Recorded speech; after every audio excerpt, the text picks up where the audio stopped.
Update: my dad disowned my sister and he is dying. How do I convince her to let him go? Original post. Backstory: my family used to be really close, but that changed in 2003 when my dad, 55 male, discovered that my mom, 54 female, was having an affair with John, 54 male, my dad's childhood best friend. He was basically his brother back then, and he was my dad's best man in his wedding with mom. He begged her to stay and work things out, but my mom ended up leaving him for John, and eventually they got a divorce and my mom ended up marrying John 5 months later. My twin sister Sarah, 27 female, was always the stereotypical daddy's girl. Dad spoiled her a bit more than the rest of us and she was basically his shadow back then, and that's why it was really surprising to us that Sarah chose to stay with our mom after the divorce. Back then me, 27 male, and her were the only ones to still live with our parents. We have other 4 brothers. I choose to stay with dad and Sarah choose to live with mom, and in the weekends, she come to stay with me and dad. I choose to stay with dad and I occasionally went to mom's house. To say that the divorce and my sister choosing to stay with mom messed up my dad, is an understatement.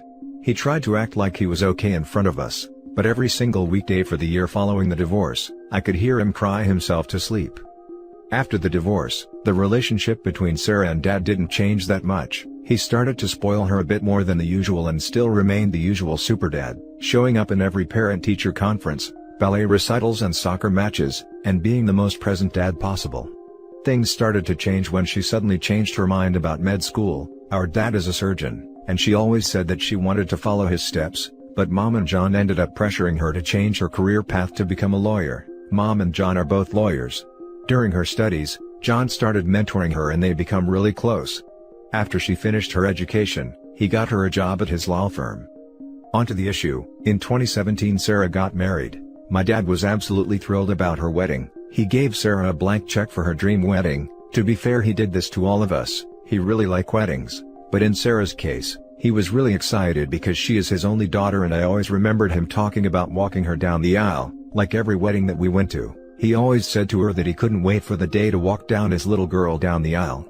One day before the wedding, Sarah drops the bomb that dad and John will be walking her down the aisle together. Well, dad is the most non-confrontational person to walk on this earth and she expected him to just suck it up. He didn't do that. They got into a huge fight. First time I see he get angry, and in the end he didn't attend the wedding. And John ended up walking Sarah down the aisle. The fallout was massive. After the wedding, dad and his side of our family basically disowned her, and their relationship became non-existent. She tried to reach out after a while and make amends several times, but he simply didn't want to talk or hear about her. We expected him to turn around when she gave birth in 2018, but he doesn't even want to meet her kids. Earlier this year, he was diagnosed with pancreatic cancer, and unfortunately, the treatment didn't work and he is terminal. Even with that, he still doesn't want to see her again and she doesn't understand that. I am very close to my dad, and these last few weeks are being really difficult for me. How do I convince her to let him go? Now for the top advice before we read the update. There really isn't anything you can do. There is no way to make this less awkward or horrible for her. She made her choices years ago. Now she has to live, and die, with the consequences. I know you would like to make it easier, but I would just step back from this. The only statement should be, I'm sorry, dad still doesn't want to see you. And spend all your energy on your dad. Not on a dead relationship. I would say, that by her choosing the man who took his wife and life away, to walk her down the aisle, that she was the one who chose to disown her father. She needs to live with the consequences. Absolutely. To wait a day before the wedding to drop that bomb. She knew it wasn't going to go over well. Terrible situation all around. Are people glossing over the fact the daughter took her dad's money for a dream wedding, and after it was spent then she tells him, oh by the way, that dream of you walking me down the aisle, you need to share that dream with the guy that stole your wife and split up your family. That was an absolutely scumbag move. Is what I was thinking. The dad was a walking bank account to her, and she never considered all the efforts he did for her. Yes, it's okay to change plans and decide different careers. But he spoiled her, loved her unconditionally, followed her with admiration and care, and she brings a blow like this upon the father who lost everything. She took him for granted. Daddy, thanks for paying for my dream wedding. I need to tell you one thing, I want you to walk me down the aisle with the guy that effed mommy behind your back, and then stole her away. Do you remember him? Your former best friend turned most hated enemy? Yeah, I want to give that man equal honor as father of the bride. I don't understand why you're upset, Daddy. All of this. Any idiot would know that this would cause a problem, and she had to be a cruel, spineless person to spring this on her dad, on the day of the wedding rehearsal. And now for the update. A week after I posted the original post, my dad started getting worse. His health started declining really fast. We lost him exactly 1 month ago. It wasn't pretty. I never thought it would be, but I never thought it would be that heartbreaking. He was in a lot of pain. He'd been through so much in these last months. As heartbreaking as it was for us, he deserved to rest. He was tired. In the end, he was lucid enough to say his goodbyes to me and my older brothers. Hearing him saying what he said to me was one of the most painful and beautiful moments of my life. His words to me meant a lot. I won't say exactly what he said because I believe that it's just too personal. He said goodbye to my daughters, 11-month-old and 2-year-old. It was just like when I was a kid. He gave them a kiss on the forehead, told them to be good girls, and said that he loved them. It was something I won't ever forget, and it hurts like hell that they are so young to understand what happened. They still ask about Grandpa, and every time I try to explain to them that he isn't coming back, they don't seem to understand that, and how can I blame them? I'm only 27 years old. I honestly don't get it. I was supposed to get a lot more years with my dad. It doesn't seem fair at all. The worst part was my twin sister Sarah. Dad died without speaking to her. I tried to talk to him about her, but he wasn't interested in speaking to her. She started getting more desperate and suddenly, he died. It was expected, but she was in denial. His funeral was beautiful. A lot of people shared their stories about him. It was nice. Sarah saw Dad for the first time since the night before her wedding. She didn't recognize him. He was very skinny. Dad was always a bit overweight, the famous dad bod, but he had lost a lot of weight from cancer. She cried a lot during the whole funeral. Mom and John tried to show up at the ceremony, and my uncles were forced to kick them out of the funeral. Good freaking riddance. Dad's will went as expected as it could. Dad's family came from old money, petrochemicals, so he always had a lot of money. He left a little bit of money and properties divided equally to all his kids, including Sarah. He left a trust fund, which was a lot of money, for all his grandkids, including Sarah's kids which he never met. It was honestly expected. My dad never really cared about money that much. He just wanted us to be comfortable and assure that his grandkids all had something to support them. The tricky part was the personal things. He left a really big letter to all of us, except Sarah. It was really personal stuff. In my letter he spoke to me about our story, about my childhood. It was really nice. I must have read the letter like 100 times and I cried every single time. One of Dad's favorite hobbies was photography. He was quite an enthusiast, and the subject of his photos was pretty much our family, when he and Mom were together. Later it turned out to be just me and my siblings. As a result of this, we had a lot of pictures from us growing up. He gave each of us a photo album, and behind each photo, he wrote something, where it was taken in a few words. I was honestly very surprised with this. He must have done this long before he died. It was a very thoughtful goodbye gift, something that was very typical of Dad. Sarah didn't get a letter, and her album didn't have anything written behind her photos, and when she found out about this, she had a mental breakdown. The regret was eating her alive, still is. She was admitted to a hospital and spent an entire week there. She is doing a bit better now, getting a little better every day. Her husband and I are really confident in her recovery. She is sleeping and eating almost normally now. She still starts to cry randomly multiple times on a daily basis, but it's getting better, at least that's what I am telling myself. Which bring us to last week. My wife and I discovered that we are expecting again. It wasn't planned or anything like that. My wife switched birth control last month and she spent a week without taking the pill. It's still very early in her pregnancy, so we haven't told anyone yet. The thing is, that I'm really angry. I'm angry that my future kid is not going to be able to meet Dad. I'm freaking pissed honestly. It doesn't seem fair at all. I'm angry and I'm scared. My dad was supposed to guide me in the whole parenthood process. He was teaching me a lot of us with my daughters. I'm freaking scared of doing this without him. I'm scared of not being a good father like he was to me, because my kids deserve that. This is it, folks. This whole situation could be a lot better. I play the what if scenario on my head every day. Unfortunately, it doesn't change anything. This is honestly a bitter ending. Doesn't seem fair at all. But that's the thing about life, it's actually never fair. I want to thank everyone who gave me advice and to everyone who reached out and offered their support in the chat. I was very lonely at that time, still am, haha, F this year honestly, it meant a lot to me. Thank you, Reddit. Now for some comments. This whole situation is sad. It really is. My condolences, man. You mom and John sound like very entitled a-holes judging from what you wrote in the update. To have the audacity to show up after all they did. What exactly were they thinking? Or smoking? Anyways, I believe that Sarah will be okay, but will probably not fully recover for a long time. She needs therapy.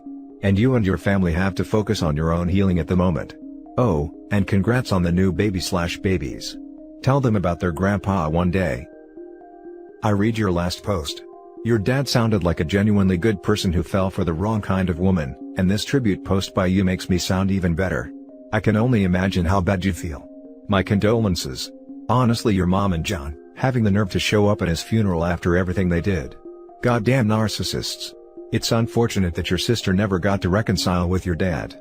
But that's completely on her. Choices have consequences and she made a bad choice. She'll live with this regret for the rest of her life, but hopefully she'll use the regret to become a better human being. You and your siblings seriously need to think about cutting John and your mom out of your lives. They're not good people.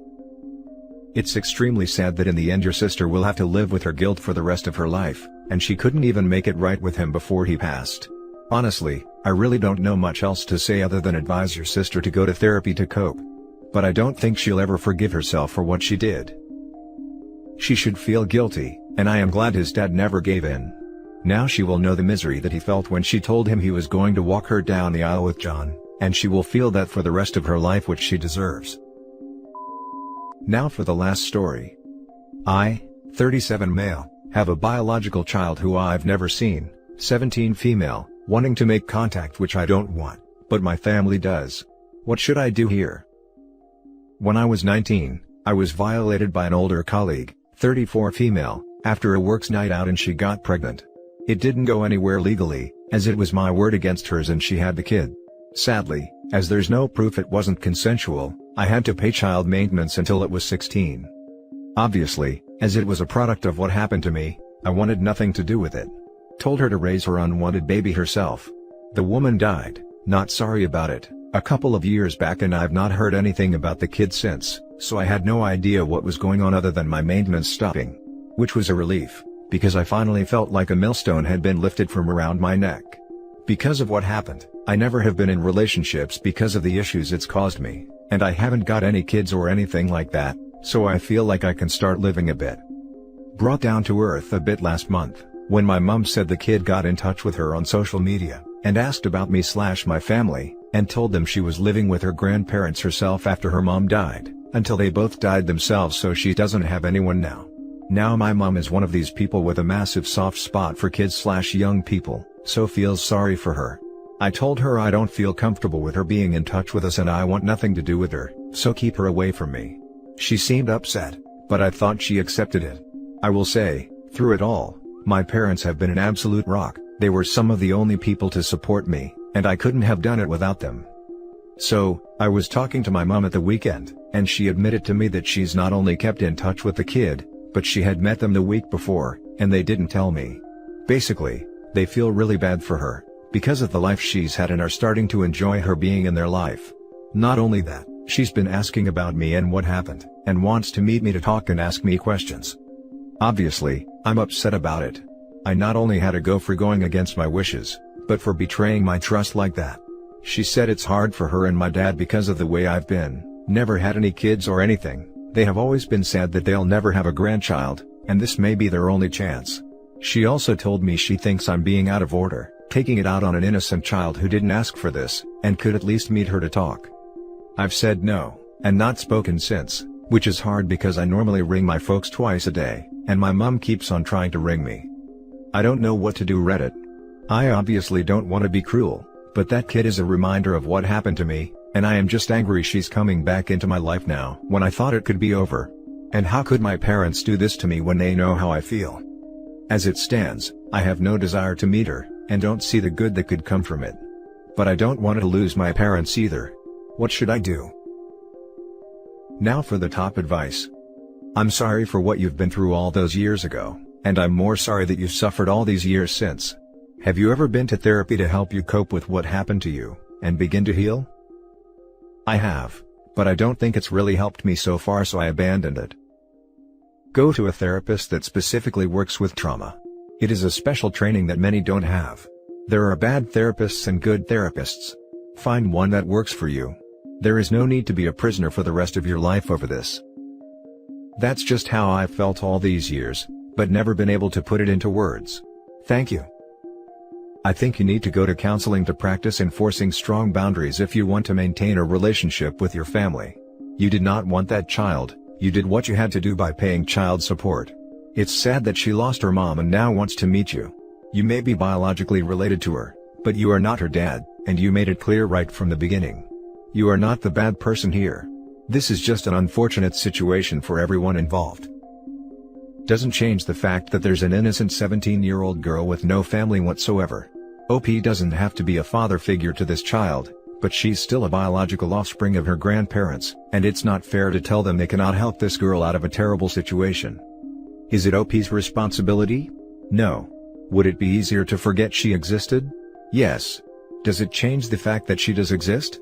No. This situation is tragic, and it's going to cause hurt to someone, regardless of the decision made. Either OP, a 37-year-old man, can be reminded of an awful experience but still be surrounded by loved ones. Or a 17-year-old girl can be reminded of her own awful experiences losing everyone she is close with, and be surrounded by no one. I know this will be the unpopular opinion, but I feel that the 17-year-old girl's welfare takes priority.